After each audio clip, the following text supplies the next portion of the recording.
Welcome to the Baseface Network.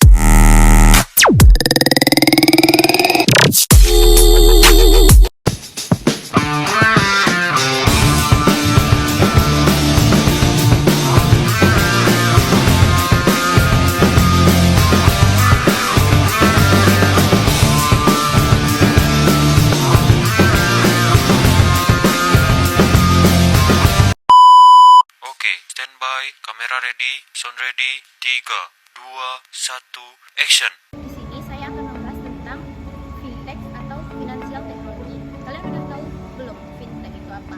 Nah, kalau belum tahu, simak penjelasan video kita ini. Financial technology atau fintech. Financial technology atau fintech merupakan istilah umum yang mengacu pada perangkat lunak, aplikasi seluler, dan teknologi lain. Selain itu, fintech juga dapat diartikan sebagai kombinasi kata keuangan dan teknologi, memberikan layanan keuangan dengan cara yang lebih baru dan lebih cepat daripada apa yang tersedia secara tradisional. Dengan perkembangan teknologi digital yang sangat cepat, menyebabkan perkembangan fintech secara langsung memiliki kecepatan perkembangan yang sama tingginya. Hal ini ditandai dengan begitu banyak aplikasi fintech yang bermunculan seperti P2P Lending. Nah, yang kedua itu ada cryptocurrency, yaitu merupakan sebuah mata uang digital atau virtual yang dirancang untuk bekerja sebagai media pertukaran yang menggunakan kriptografi yang kuat untuk mengamankan transaksi keuangan. Nah, yang ketiga itu ada blockchain. Blockchain adalah mekanisme bisnis data canggih yang memungkinkan pembagian informasi transparan dalam jaringan bisnis.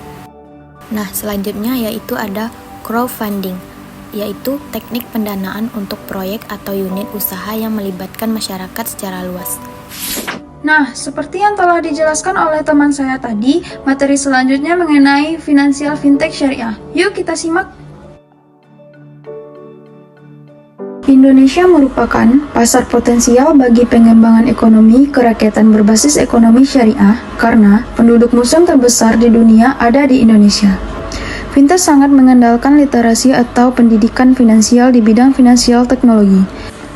Dengan menggunakan skema syariah, fintech syariah melalui inovasi teknologi menyediakan layanan keuangan yang bertanggung jawab dan beretika yang dapat membuka peluang dalam mempengaruhi semua bentuk keuangan secara global.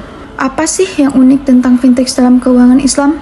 Dan apakah fintech dalam keuangan syariah berbeda dengan fintech konvensional? Mari kita simak. Seperti yang disoroti sebelumnya, fintech lebih dari sekedar mata uang kripto, karena mencakup spektrum aplikasi inovasi teknologi yang luas dalam layanan keuangan. Jadi, daripada membatasi diskusi pada cryptocurrency, aplikasi bermanfaat lainnya seperti platform crowdfunding online, e-commerce, kontrak cerdas, teknologi blockchain, dan platform penyelesaian sengketa online. Baiklah, saya akan menjelaskan sedikit tentang platform crowdfunding online, e-commerce, kontrak cerdas, dan teknologi blockchain.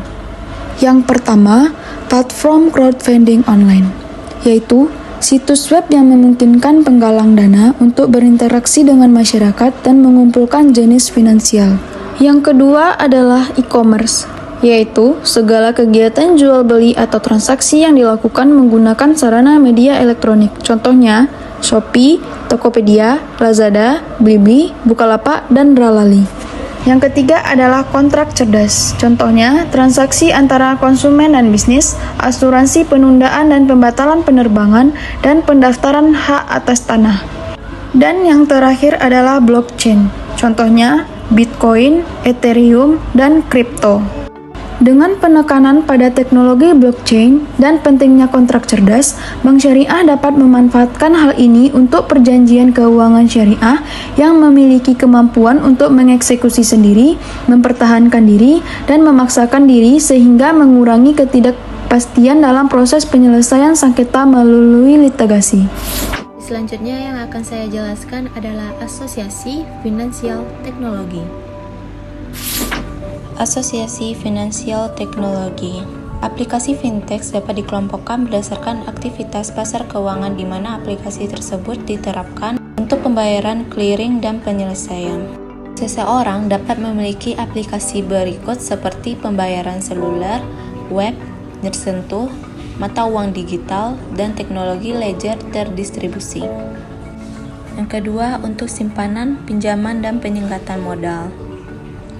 Seseorang dapat memiliki aplikasi seperti pinjaman peer-to-peer, pinjaman pasar, dan crowdfunding. Asosiasi Vintage adalah organisasi yang dibentuk untuk mendukung dan mempromosikan industri vintage. Vintage ini mewakili para pemimpin industri yang membentuk masa depan keuangan. Mereka biasanya terdiri dari perusahaan vintage, investor, dan regulator.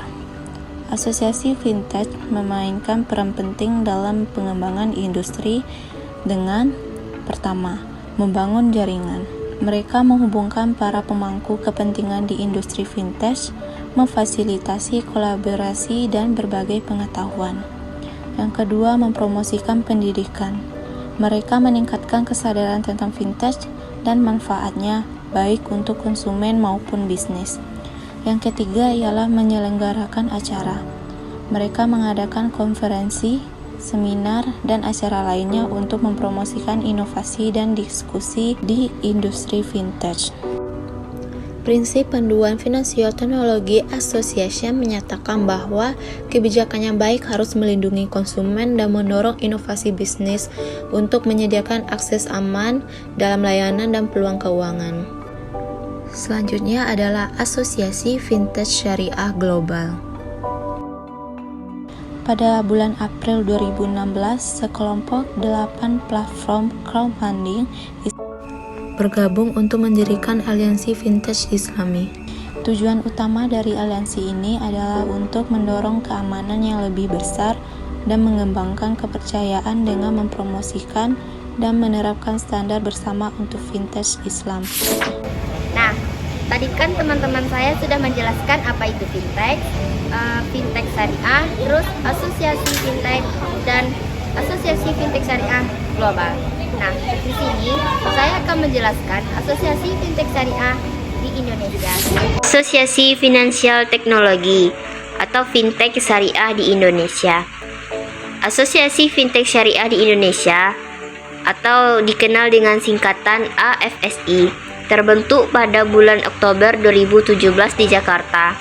Asosiasi ini merupakan kumpulan dari kongregasi dari startup, institusi akademik komunikasi, dan pakar syariah yang beroperasi bisnis dalam industri keuangan syariah berbasis teknologi.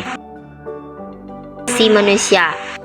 Adapun visi dari AFSI adalah sebagai berikut. Yang pertama, meningkatkan penetrasi inklusi keuangan melalui hukum syariah di Indonesia. Yang kedua, memberikan support sistem kepada pemerintah dan instansi akademik dalam mendorong kemajuan fintech di Indonesia. Yang ketiga, mendorong kepedulian dan pendidikan keuangan syariah di Indonesia.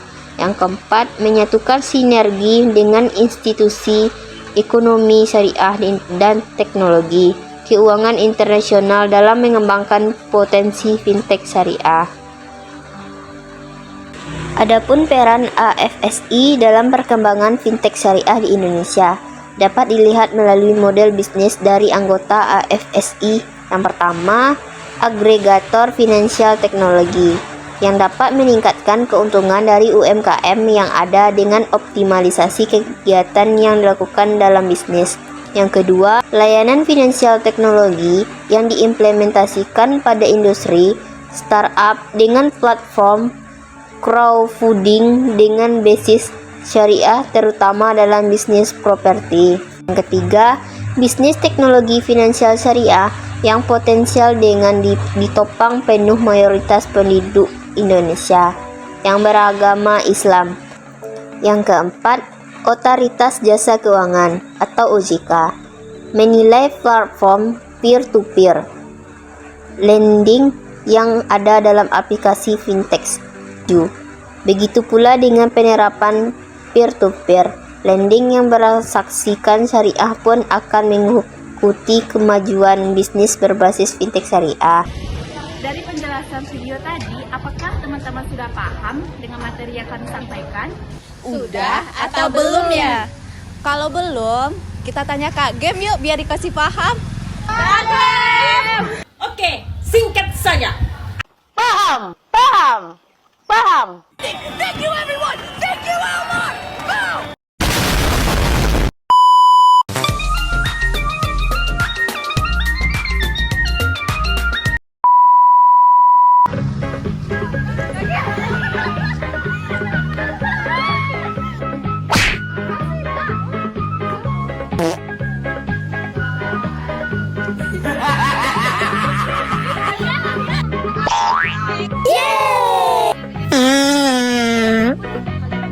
Yeay!